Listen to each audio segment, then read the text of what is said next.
Hi, Ellen. Thanks for being here today. Sure. Happy to be. So, you were at the working with some men in the jail recently, sharing our Circle and Family Meeting Toolkit, Yeah. and you had some neat experiences in how you shared it. And I would Yeah. love just to hear what you did. Yeah. Ted and I and another person went to the jail. This is the second time I went, and they've been there multiple times. But we wanted to use the family meeting kit to develop community and camaraderie with the inmates. And so the main thing that I was concerned about is that it's called a family meeting kit. And there's this idealized, unrealistic notion of what a family is, being a heterosexual couple, mom, dad, girl and a boy, and a cat and or a dog. And so I felt, I mean, these people have been through a lot. A lot of the people were grown up in the projects, and maybe they're foster kids, maybe they were never had a family. Who knows? Maybe they were homeless. We don't really know, but we didn't really know. But so anyway, I felt that I should tell them a little bit about my story so that they would feel that, that they were the only ones who had they weren't the only ones who had issues to deal with. So I told them, I said, I grew up in the nuclear family. It was perfect. I even had a pony. I said, but when I was 15 and my sister was 13, our parents and 9-year-old brother were in a fatal plane crash. And then, so our relatives didn't really want us, none of the relatives. So my mother's really good friend from college and her husband asked us to live with them, even though we weren't really adopted. We just lived with them. We were sort of adopted, but not legally. So I just wanted to let them know that, everybody has a different idea of what a family, different families exist. I started out by saying that you're in a family. They said, yeah, this nuclear family doesn't really always exist. And I said, well, we are a family. We're two or more people together with a common goal. And they said, yeah, that's right. We're here supporting each other and so on. And then we started using the cards. Yeah, so you pulled out the circle and cards. We first of all we talked about the rules, and so one of the rules is we have a talking stick. And so first of all, we tried to use the timer as a talking stick, but you needed to have somebody take the time. So we decided that we would pass out the cards, and the cards would be the talking stick, and would also be an opportunity for them to read the directions again. And I tried Yeah. to make things fun and sort of silly. And I said, no, at home, I always get interrupted. So this is the purpose of a talking stick, as opposed to be, as opposed to reprimanding them by saying only one person can talk at a time. So I tried to Yeah. make it humorous. Yeah. So we started out like that, and they didn't. I mean, I tried to explain the rules really carefully and slowly, but they didn't always remember, and so it was an opportunity for them to read the directions themselves. Right. And it's interesting when you are doing something new, sometimes you can't take it all in. Like they might just be like still processing your story, Yeah, and wondering what your pony's name was. Like, I don't know, they could be thinking about all kinds of things, right? And so then you say, now we're going to do this. They're like, whoa, wait. And so I love that you use the card as the talking piece. And you yeah. started with Strengths We Bring, right? With this card? We did everything but problem solving. Four of the exercises, Yep. whatever it was in order. So you did one number one card, Yes. and was it this one with the rocks? The strengths we bring? What you appreciate about yourself, Yes. etc. Yes. So they could read, invite each person to reflect on a personal strength. It might be a kind, generous, or helpful action done, an accomplishment worked hard on, a quality they admire in themselves. And then pass this around and inviting each person to share.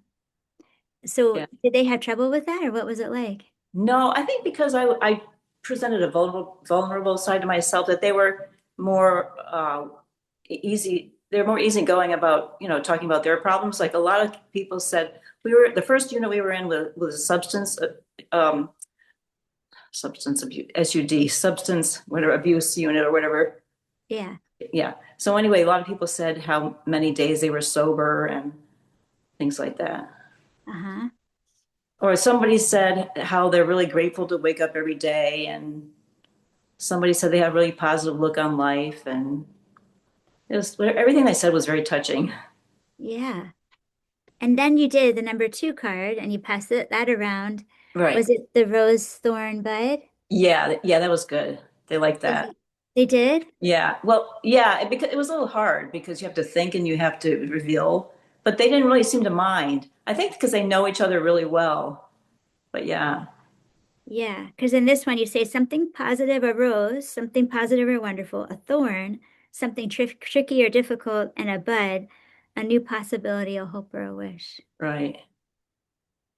But we learned a lot about each other. Like one of the guys was a park policeman. Somebody else had a degree in biochemistry. Uh, let's see. Uh, oh, another person was really proud of all the certificates he had gotten in terms of all different mechanical things. But yeah, Hmm.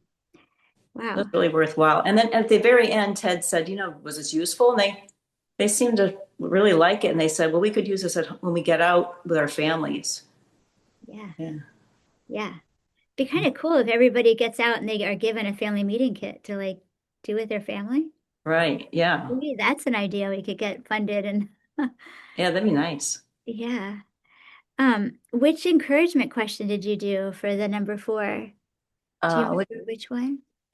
which would be There's um what color? no, There's if you could travel anywhere today, where would you go? no, no, we didn't do that. Let's see. If you could be a shoe, what kind of shoe would you No, be? Or what is something that made you smile recently? that one, the smiling one, is funny. Is it? Yeah. So I tried to do something again funny. So I said, well, my 3-year-old grandson comes over, and we always have to try to do something fun and exciting. And so my husband said, "Oh, you're going to have to be careful because there's going to be an end to fun and exciting things." But there wasn't. I told the group. I said, for example, we're looking at traps underneath the kitchen sinks, and today we learned what PVC pipes are. They all thought that was funny. That's very cool. That sounds very fun for a 4-year-old. Yeah. And then did you do a family fun Yeah, activity, number five? yeah, What yeah. did you do So for that? what we did was we had Karen, she's a vocalist, and so she sang a song, and it was a African American spiritual that we all partook, but we all sang in with her. She gave us Like a a cues. call and response kind of Yeah, thing? yeah, that's Yeah. right. Oh, that's cool. That Yeah, sounds like it'd be really fun. they like that. I bet. So you could imagine just doing the same thing, same cards again every Right, week with them, and they probably right, would find that meaningful. right. And we explained that we didn't do I think number four about the problem solving until Right. we got used to the method. And what did they think of that? Was that okay? Sure, they're pretty amenable. Yeah. But the thing that sort of was sad to me, so the first group, the substance abuse group, they all uh, t- took part and they exercised. But I don't understand. The second unit didn't. Maybe half of them joined in, but maybe that was part of their empowering themselves by deciding whether to join or not, and they didn't have to. So I like that you made it optional. And a lot of times you're a little suspicious, or you might not be sure about being vulnerable or just not sure. But then next time you might be like, "Oh, I'll pull a chair up. I'll try this. yeah, Well, it'll be fun to hear what happens next time. Are you going to go yeah. back? I'll be back in March. Okay. Yeah, Yeah. Oh, I bet they'll look forward to seeing you. yeah. They wanted to make sure we were coming back. When am I coming back? So they've really appreciated you coming. Yeah, they really do. Yep. Yeah. Thanks for sharing about this, Oh, Ellen. This is really cool. yeah, so fun. Thank you, Margie.